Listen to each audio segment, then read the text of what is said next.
The latest on the search for 7-year-old Kyron Horman. Police in Portland, Oregon this morning say that they're still concentrating on the area where he was last seen.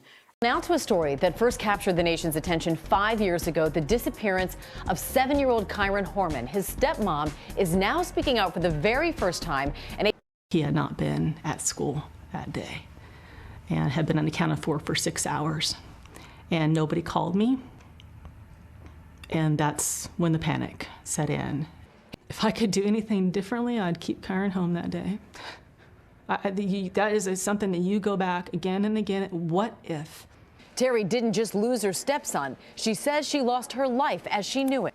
She failed several polygraph tests about the disappearance of Kyron. Her marriage ended, and as part of the divorce proceedings, her husband accused her of hiring a hitman to kill him, which she vehemently denies. Then she fled the state of Oregon, she says, to get away from harassment. While never officially charged, the suspicion surrounding Terri continues to this day. Welcome to another episode of True Crime Legacy, the podcast exploring unsolved mysteries and cold cases. I'm your host, Eagle.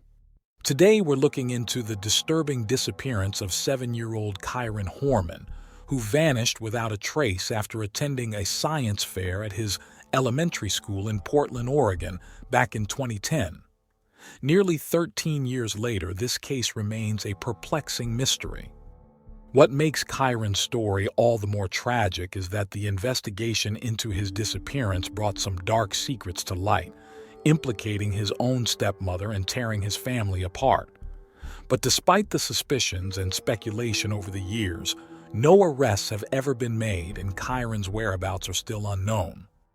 I'll be guiding you through the timeline of events surrounding Kyron's disappearance, the key persons of interest, the various theories, and all the questions that still persist in this baffling cold case. Stick with me as we try to make sense of the evidence and unravel what really happened to Kyron Horman. June 4th, 2010 started like any other morning for 7-year-old Kyron.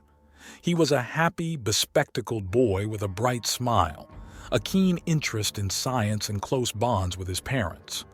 Kyron lived in Portland, Oregon with his dad, Kaine Horman, stepmom Terri Moulton Horman, and baby half-sister Kiara.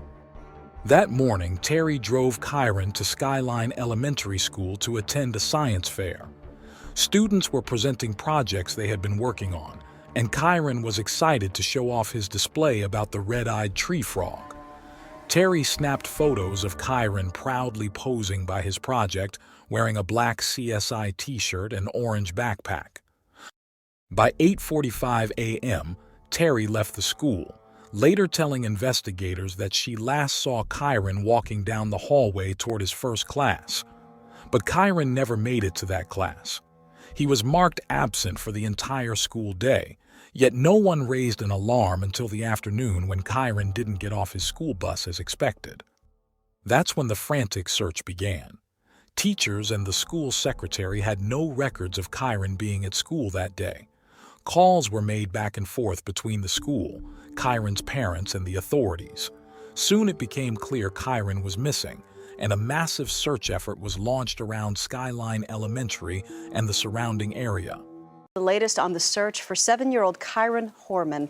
Police in Portland, Oregon this morning say that they're still concentrating on the area where he was last seen. Early Show national correspondent Hattie Kaufman has the latest. It has been nearly a week since Kyron Horman vanished from his elementary school. This morning, hundreds of experts will join forces with investigators from 22 agencies in a desperate search. Officials admit the clock is ticking. We're moving forward under the premise that we're looking for a living Kyron Horman. And so that's their job, that's their function. FBI agents have stopped cars. Others search the rugged, densely covered hillsides around the school. Kyron! Kyron's stepmom says she snapped this picture of him at the school's science fair Friday and then left him in the building. He never made it to his first class. He was reported missing 7 hours later when he wasn't on the school bus. His parents are talking to police, but not to the press. Wednesday, they said through a spokesperson they want to keep the focus on their son. I stand here in front of you today because I carry the burden of the sadness and the pain that they're experiencing. Investigators have interviewed 90% of the students who attend this school and their parents to see if any of them saw Kyron on Friday. I'm feeling really, really sad, and I'm hoping that Kyron, my best friend, would come back. This is something that you never want to happen to anyone. Hattie Kaufman, CBS News, Portland, Oregon.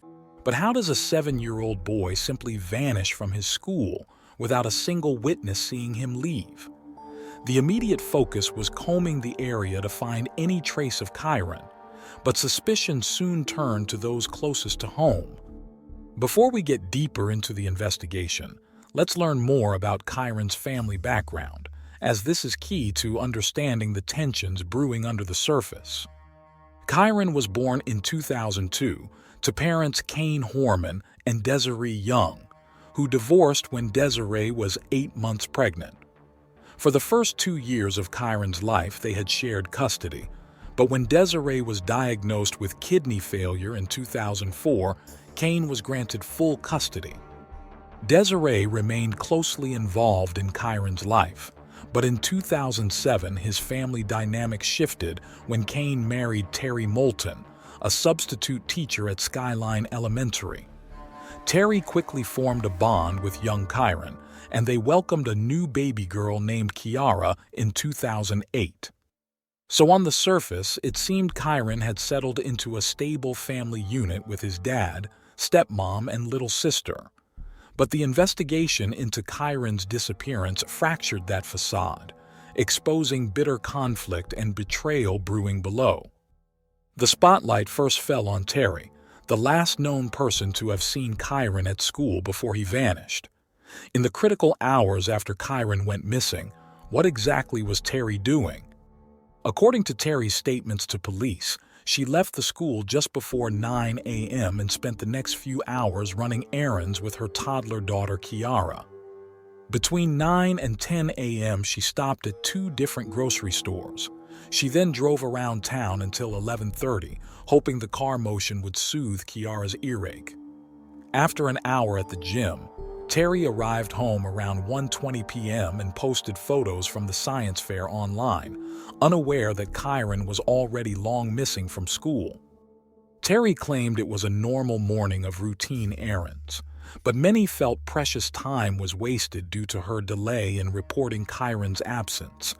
Terri didn't raise the alarm until 3:30 p.m., when Kyron failed to exit his school bus. Suspicions around Terri intensified when shocking allegations came to light, just weeks into the investigation. In late June, Kyron Horman was allegedly approached by police with troubling information about his wife Terri. According to landscaper Rodolfo Sanchez, Terri had approached him 7 months prior in January of 2010 and offered him a lot of money to murder Kaine. Sanchez said he refused and immediately told Kaine about the incident. Hello, I'm Tracy Barrett. And I'm Joe Donlin. First at 6, the Kyron Horman investigation takes another turn. Now a reliable source tells News Channel 8 officers were prepared to arrest stepmom Terri Horman for hiring a hitman to kill her husband. We have News Channel 8 team coverage beginning with Amanda Burden in downtown Portland tonight. Amanda? Joe, in the last half hour, Kyron's mother and stepfather spoke with reporters in Medford. Kyron's mother was adamant that Terri Horman come forward. This all comes on the heels of another bombshell in this case. More than a month after 7-year-old Kyron Horman disappeared, the focus remains on his stepmother, Terri Horman. Detectives aren't saying that Terri is a person of interest or suspect in the case, but a reliable source tells News Channel 8 that police were prepared to arrest Terri for plotting to kill her husband, Kaine. That source tells us last November Terri offered to pay a landscaper for the murder, saying Kaine had hurt her emotionally, and that an undercover detective accompanied the landscaper to Terri's home on June 26th. The source goes on to say that if Terri had implicated herself in trying to arrange Kaine's murder, police would have arrested her. The landscaper was wearing a wire, but sources say Terri suspected something was up and cut the conversation short. Later that day, Kaine took his 19-month-old daughter and moved out of the family's home. He then filed for divorce and a restraining order. In a 3-page email to local media outlets late last night, Kyron's family wrote no comment in regards to the murder-for-hire plot. But they did confirm that Kyron's mother, father, and stepfather all took polygraph tests and passed. A reliable source tells News Channel 8 that Terri was evasive on her tests. Tonight, Kyron's family urges Terri to work with police. They write, "We continue to issue our plea of her fully cooperating with law enforcement and the investigation to help bring Kyron home as quickly as possible." Now, Kyron's family says they check in with investigators every morning to see what they can do to help. They say they are relentless in that focus. Now, again, Terri Horman has not been named a person of interest or a suspect in this case. And meantime, Kyron's mother and stepfather are in Medford speaking with reporters. We have a crew on scene, and we'll bring that to you shortly. Back to you. All right, thank you. When questioned by her lawyer, Terri denied having any such murder-for-hire conversation with Sanchez. But the damning accusations put Terri's actions around Kyron's disappearance under a microscope. If she was capable of plotting to kill her husband months earlier, could she also be involved in Kyron's fate? Terri avoided charges over the murder-for-hire plot, but the turmoil in her marriage reached a breaking point. In late June, Kaine filed for divorce and obtained a restraining order against Terri. She was only allowed supervised visits with her toddler daughter Kiara thereafter. Adding fuel to the fire against Terri were the results of 2 polygraph tests she took regarding Kyron's disappearance. She failed them both. Terri did have a close friend offering support during the crisis. Dee Dee Spiker was often by her side, providing advice and companionship. But Kyron's parents felt Spiker was encouraging Terri not to cooperate fully with the investigation. Strangely, on the very morning Kyron went missing, Spiker took off from a gardening job without explanation for 90 minutes. She was also linked to Terri purchasing untraceable cell phones. Spiker refused to answer questions when deposed later about her movements and communications that day. Nearly every aspect of Terri's behavior raised red flags to investigators. Local authorities believed she was withholding information vital to finding Kyron. A grand jury subpoenaed several of Terri's inner circle, hoping to gather evidence against her. But no definitive proof ever materialized linking Terri directly to Kyron's fate. Another puzzling lead emerged in August 2010. Police revealed that 2 witnesses saw a mysterious stranger sitting in Terri's parked truck near Skyline Elementary on the morning Kyron disappeared. This sparked massive speculation about an unknown accomplice. But it was unclear if the eyewitnesses were reliable or if this alleged truck occupant really existed. With the investigation stalling, Kyron's mother Desiree filed a civil lawsuit against Terri in 2012. Desiree sought $10 million in damages, convinced that Terri was responsible for her son's disappearance. The lawsuit aimed to prove Terri kidnapped Kyron, but never went to trial. We're closely following this breaking news in the Kyron Horman case. The little boy has been missing now nearly 2 years. Kyron's mother, Desiree Young, will hold a news conference in about an hour and a half. And KWEN Local 6 reporter Lisa Balick is live at the Multnomah County Courthouse. Lisa, she has reason for filing today. Yeah, time is running out in order for her to file something against Terri Horman, who is Kyron's stepmom, the last known person to see him alive, and that lawsuit will involve allegations of custodial interference. Now, Desiree Young, who is Kyron's biological mother, has not seen her son since June 4th, 2010, when he disappeared. 2 years is also the deadline for her to bring any kind of civil suit against Terri Horman, who was with Kyron at Skyline School when he disappeared after she dropped him off. Now, despite a grand jury convening, Terri Horman has never been formally named a criminal suspect in the case. Meanwhile, though, the Multnomah County Sheriff's Office is still actively working this case. You know, as we get closer to the anniversary of Kyron's disappearance, you know, of course, more interest publicly is there, and you know, so that's why, you know, we wanted to let the public know that we are still looking for Kyron, and we are still investigating this case as an active case. Now, by the way, custodial interference is about keeping a child from their legal guardian permanently or for an extended period of time. Now, so far, Terri Horman has always refused to comment whatsoever about where Kyron could be. Also, she is living in Medford, far from her husband, estranged husband that is, Kaine Horman, who is here in Portland. We'll be at the news conference later on this afternoon, and we'll have a full report for you. Reporting for you live in downtown Portland, Lisa Balick, KOIN Local 6. All right, Lisa, thanks for the update. And be sure to stay with us at KOIN Local 6 for continuing coverage of today's news conference. We plan to bring it to you live on the air and online when it starts at 1:30 this afternoon. We'll also have the latest online at KOINLocal6.com, and you can follow us on Facebook and Twitter. As months turned into years with no breaks in the case, authorities scaled back the active search for Kyron. But the investigation remains open, and local police have implied as recently as 2017 that they still suspect Terri's involvement. She maintains her innocence to this day. Kyron's heartbroken parents cling to the hope that he could still be alive somewhere. June of 2010 was the last verified sighting of him at school, caught in those smiling photos taken by his stepmom Terri.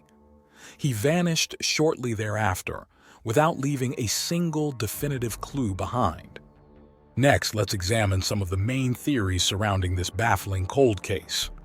First is the premise that Terri Horman, Kyron's stepmother, was responsible for or directly involved in his disappearance. Her erratic behavior and lack of cooperation after Kyron went missing raised instant alarm bells. Failing 2 polygraph tests about Kyron's fate also cast major suspicion on Terri. The basis for accusing Terri stems from her being the last person known to have seen Kyron, combined with her apparent deception about her movements and actions that morning. Some speculate Terri may have harmed Kyron herself as an act of child abuse or rage. Others believe she could have arranged for someone else to abduct Kyron. No evidence proves this, but it remains the strongest theory pursued by investigators. Another unproven but possible theory involves a mysterious truck driver seen parked outside the school that morning. Perhaps this unknown man, either acting alone or in collusion with Terri, abducted Kyron and whisked him away. It's alleged Terri may have hired this accomplice to kidnap her stepson, but the reliability of the witness accounts are uncertain, and the notion of Kyron being taken by a total stranger seems difficult to pull off unseen. Family dysfunction has also been scrutinized as a factor allowing foul play to occur. Could ongoing marital problems between Terri and Kaine have influenced Kyron's disappearance if one wanted to hurt the other by harming their child? Some think Terri's close friend Dee DeSpicker knows more than she revealed, but proof of any plot between them is lacking. Of course, we have to address the possibility that Kyron simply left the school grounds alone that day. He was old enough at 7 years old to wander off by himself, whether by choice or because he was lured away by someone. But it seems improbable he could get very far outside without being spotted. And why would he voluntarily disappear for good? Runaway seems an unlikely scenario. Lastly, there's the remote chance Kyron met with a tragic accident, like falling into a construction site or drowning in water nearby the school. But extensive searches found zero trace of him, and you would expect his remains or belongings to turn up eventually if foul play wasn't involved. Those are the main theories, but with no arrests or strong forensic evidence, Kyron's fate is still shrouded in mystery. Stepping back to look at the big picture, let's go over the key aspects of this baffling case. We know Kyron arrived safely at school on June 4, 2010. He was last seen around 8:45 a.m. walking the halls. By 10 a.m., he was absent from his class without explanation and marked missing. No witnesses have come forward reporting sightings of him leaving the school grounds. His backpack and glasses were also left behind, suggesting he didn't run away alone. His stepmother Terri was the last person to have seen Kyron at school before he disappeared.